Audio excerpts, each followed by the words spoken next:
बापे पूत पर आपे घोड़ा आ कुछ न कुछ सभ्य थोड़ा में थोड़ा मैंने सभ्य परिवार को जज बना रहा है। अगर वो अलग अलग हो जाएंगे तो क्या वो एनएसएम नहीं लगाएंगे और नॉन फाउंडर सुटेबल लगा करके वो जल्द करना चाहते हैं।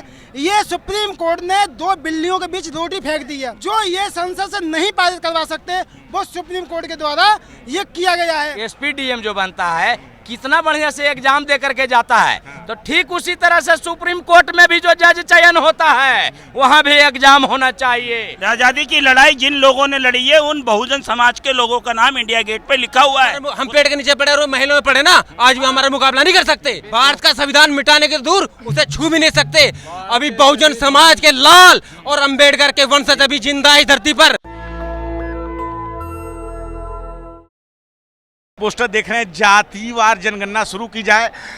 चंद्रशेखर आजाद ने 11 सितंबर को जो महारैली बुलाई है वो देख रहे हैं किस प्रकार का नज़ारा है। कितने सारे नीले झंडे से पूरा आसमान जो आज नीला हुआ पड़ा है। आसमान पहले से नीला है लेकिन आज जो है झंडों की संख्या से इसके रंग पे और ज़्यादा गाढ़ापन आ गया। हमारे साथ कहाँ से आए हैं भाई साहब आप?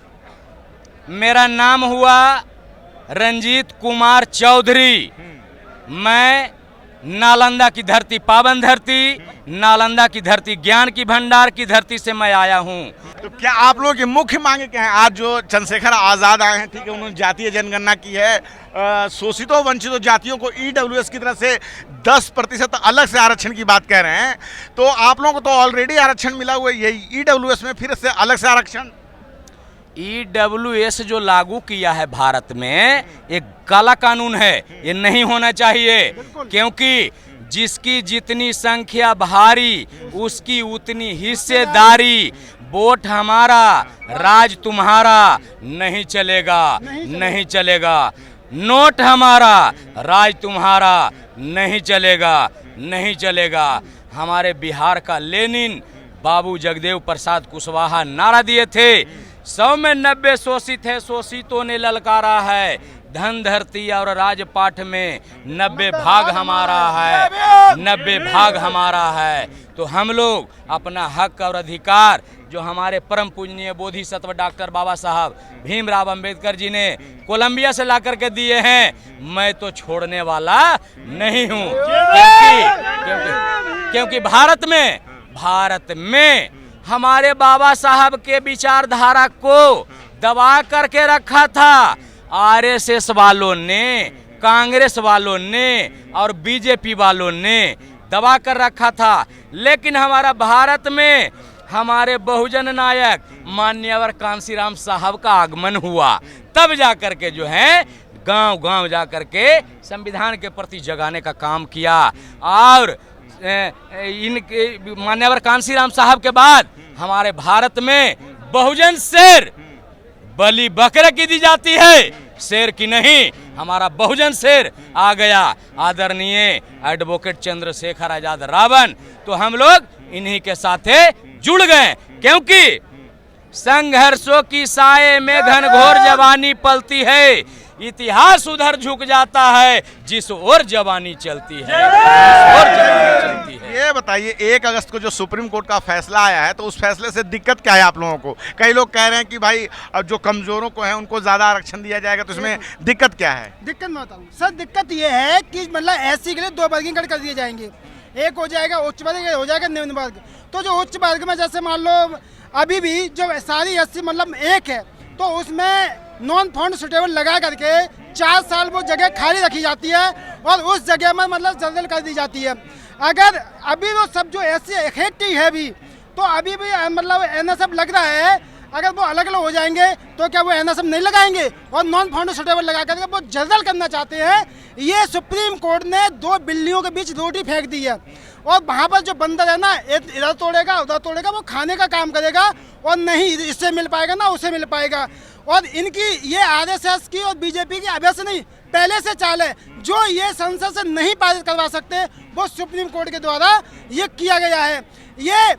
ये 2 अप्रैल 2018 की घटना जो मतलब SC ST की हुई थी उससे बौखला गए थे और इसी वजह से इस तरह के मतलब निर्णय दे रहे हैं। क्योंकि वहाँ पर सभी एससी मतलब जो समाज था वो एक था। आज उसको उन्होंने देखी, इनकी ताकत बहुत बन रही है। ये तो मतलब सब काम आपस में कर रहे हैं, एकता बहुत अच्छी बन रही है इनकी। तो इनको किस तरह से तोड़ा जाए, इस तोड़ने का काम सुप्रीम कोर्ट ने किया है। और सुप्रीम कोर्ट से मैं ये कहता हूँ कि अगर वर्गीकरण तुम्हें करना है तो अपने सुप्रीम कोर्ट के अंदर करो, कॉलेजियम सिस्टम को बंद करके वहाँ पर यूपीएससी की तरह एक परीक्षा तैयार करो। कॉलेजियम से क्या दिक्कत है? कॉलेजियम में दिक्कत है पूरी, वहीं से तो दिक्कत हो रही है। फैसला कहाँ से आ रहा है? सुप्रीम कोर्ट से आ रहा है ना। तो हम यही कहते हैं कि अगर वहाँ से हमारे समाज के लोग होंगे तो वहाँ पर पता चलेगा, वो निर्णय कराएंगे, बस जाति जनगणना कराएंगे। पढ़े लिखे जज हैं, सब वहाँ पढ़ लिख के जाते हैं, कई साल प्रैक्टिस करते हैं, जब जाके जज बनते हैं। अरे क्या पढ़े लिखे की, क्या पढ़े लिखे की बात करते हैं आप? जो जज कहता है कि ब्राह्मण श्रेष्ठ होता है, वो जज मतलब उसके माइंड में ब्राह्मणवाद मनुवाद का क्या कीड़ा भरा हुआ है? पढ़ा लिखा वो ये कहते हैं ना, सब सभी मानव समान है, सभी के अंदर 4 प्रकार के खून होते हैं और ज्यादा खून नहीं होते हैं ना, सभी की चमड़ी सांस एक ही बार लेते हैं और हृदय पूरा शरीर की बनावट एक जैसी होती है। वो अपनी जाति को श्रेष्ठ कहते हैं। योग्यता भी तो कोई चीज होती है, योग्यता है उसमें योग्यता होती है। तो योग्यता IAS टीना डावी के अंदर नहीं है क्या? उसने देश तो IAS बन गई, तो IAS बन गई। तो भैया हमारे लोग सुप्रीम कोर्ट में नहीं है, तो हमारे लोग अगर हमें सुप्रीम कोर्ट में तुम आरक्षण मत दो, सीधी सी बात है, आरक्षण मत दो, लेकिन यूपीएससी की तरह सुप्रीम कोर्ट के अंदर तुम एक परीक्षा तैयार करो जिसमें कठिन से कठिन प्रश्न आए, जिसमें कठिन से कठिन इंटरव्यू दिया जाए हमारे समाज के अंदर। जो निचला कोर्ट है, जो लोअर कोर्ट है, वहाँ तो एग्जाम होता ही है, वो सब एग्जाम से ही जाते हैं। तो वहाँ पर हमारे लोग वहाँ पर हैं, वहाँ पर तो हैं, लेकिन हाई कोर्ट और सुप्रीम कोर्ट, सुप्रीम कोर्ट की मेन बात कर रहे हैं हम। हाई कोर्ट में हमारे लोग हैं, सेशन कोर्ट में भी हमारे लोग हैं, वहाँ से हमारे समाज की बातें उठती हैं और वो वहाँ से गलत निर्णय नहीं आते हैं। लेकिन गलत जो निर्णय आते हैं वो निर्णय सुप्रीम कोर्ट से आते हैं, कि सुप्रीम कोर्ट संसद के बराबर मानी जाती है। और सुप्रीम कोर्ट जो है वहाँ से गलत निर्णय आने के बाद में उसको सरकार खुद तो कर नहीं सकती, तो सुप्रीम कोर्ट के द्वारा करा दीजिए। भाई साहब आप क्या कहना चाहते हैं? सुप्रीम कोर्ट कितना ने जो फैसला दिया है उस फैसले पे आप क्या कहना चाहिए? कॉलेजियम को लेकर क्या कहना चाहते हैं? मैं तो कहता हूँ कि यह जो वंशवाद का जो बीमारी है, वंशवाद का जो कॉलेजियम सिस्टम में जो चल रहा है, बापे पूत पर आपे घोड़ा और कुछ न कुछ सभ्य थोड़ा में थोड़ा, मैंने सभ्य परिवार को जज बना रहा है। हम चाहते हैं जैसे IAS IPS का जब तैयारी होता है, SPDM जो बनता है, कितना बढ़िया से एग्जाम दे करके जाता है, तो ठीक उसी तरह से सुप्रीम कोर्ट में भी जो जज चयन होता है वहाँ भी एग्जाम होना चाहिए, क्योंकि वहाँ दादा के हिला देता है, नाना के, मौसा के, बहनोई के, भतीजा के, भतीज दामाद के, नतिन दामाद के, पोता के, परपोता के, छरपोता के, सभी के हिला देता है। बताइए ये क्या है? जेरा कैसे का केच खा, जिसे गज एच घा एन से आड़ा नहीं आता है उसको जाकर के बैठा देता है, और वहाँ से जो इशारा करता है जाति बार देख कर फैसला सुनाता है। इससे हमको सख्त नफरत है, क्योंकि ये बताइए, अब आप लोग कह रहे हैं कि आर्थिक आधार पे भी आरक्षण होना चाहिए। आप लोगों को ऑलरेडी जो है पहले से ही सामाजिक आधार पे आरक्षण मिला हुआ है, तो अलग से फिर आर्थिक आधार पे आरक्षण? जिस तरह से हमारे परम पूजनीय बोधिसत्व डॉक्टर बाबा साहब भीमराव अंबेडकर जी ने आरक्षण हमें दिया है, तो मैं चाहता हूं हमारा संविधान के साथ छेड़छाड़ ना करे, क्योंकि अगर तुम्हारे पूर्वजों में काबिलियत होता, संविधान लिखता, हमारा बाप दादा में वो काबिलियत थी, वो ज्ञान थी, जिन्होंने 32 डिग्री और 9 भाषा के ज्ञाता थे, उन्होंने संविधान लिखा है।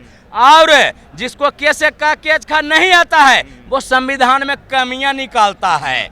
मैंने बताइए ये कितना गलत बात है। आजादी की लड़ाई तो हम लोगों ने लड़ा है, सब कहते हैं। वो क्या कहते हैं? और ये लोग कहते हैं कि हमने आज़ादी की लड़ाई लड़ी।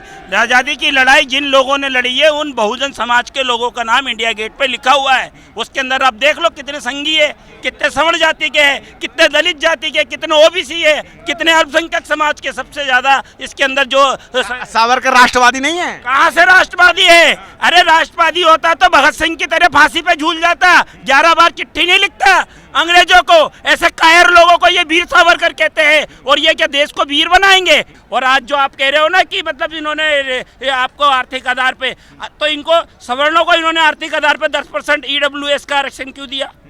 क्यों दिया? रातों रात फाइल पास हो गई, रातों रात सब कुछ हो गया और रातों रात उनका हो गया। और जो 27% रिजर्वेशन बीपी सिंह जी ने लागू किया था ओबीसी भाइयों के लिए, उसको इन्होंने 25 साल लगा दिए उस फाइल को लागू करने में। कुल मिला के ब्यूरोक्रेसी के अंदर भी इन्हीं के ही ब्राह्मणवादी लोग बैठे हुए, मनुवादी मानसिकता के लोग बैठे हैं, इन्हीं के ही लोग बैठे हुए, न्यायपालिका में इनके लोग बैठे जो इस तरीके की जजमेंट दे रहे हैं। हमारा मुकाबला ये पढ़ाई में भी नहीं कर सकते। आपने देखा होगा हमारा 21% आरक्षण था, उससे पहले क्या था कि हम फाइट करके जनरल में भी अपने नंबर लाते थे, जनरल में भी नौकरी पाते थे। सबसे पहले इन्होंने खत्म किया क्योंकि इनकी औकात नहीं पढ़ के आगे बढ़ने की। और जो बहुजन समाज है वो 21% से 21% कहते हैं कि आप लोग आरक्षण से आ रहे हैं कि जितने भी हैं, हम लोग तो योग्यता से आ रहे हैं, हमें ज्यादा मार्क्स लाने पड़ रहे हैं। अगर इनकी औकात है तो लाओ ना। जब हम जनरल में फाइट करके नंबर लाते तो फिर क्यों 21% के अंदर इन्हें सीमित कर दिया? अगर इनकी औकात थी पढ़ के आगे बढ़ने की तो हमें 21% में क्यों सोच कर दिया? आगे बढ़ने का दम था तो हमसे मुकाबला करके दिखाए हर चीज में। आज हम अगर पेड़ के नीचे भी पढ़कर हुए हम पेड़ के नीचे पढ़े और महिलाओं में पढ़े ना, आज भी हमारा मुकाबला नहीं कर सकते। और कुछ मनवादी लोग ऐसे भी हैं जिनकी औकात नहीं है आटा खाने की और बात करते हैं हमसे भारत का संविधान मिटाने की। भारत का संविधान मिटाने के दूर उसे छू भी नहीं सकते।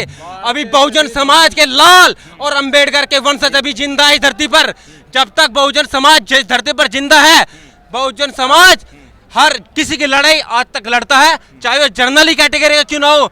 जाट गुज्जर उनकी लड़ाई भी हम लोगों ने लड़ी है। और जो चंद्रशेखर भाई है या चाहे मायावती हो, साहब काशीराम हो, उन्होंने किनके लिए लड़ाई लड़ी? हमारे लिए लड़ी ताकि हम पढ़ लिख कर आगे बढ़े। लेकिन आज सरकार के द्वारा जो आरक्षण में क्रीमी लेयर लाया जा रहा है तरीके से, इनडायरेक्ट तरीके से, वो चाहते हैं कि SC ST के लोगों की दुर्दशा और भी ज़्यादा खराब हो, वो आगे ना बढ़ सके।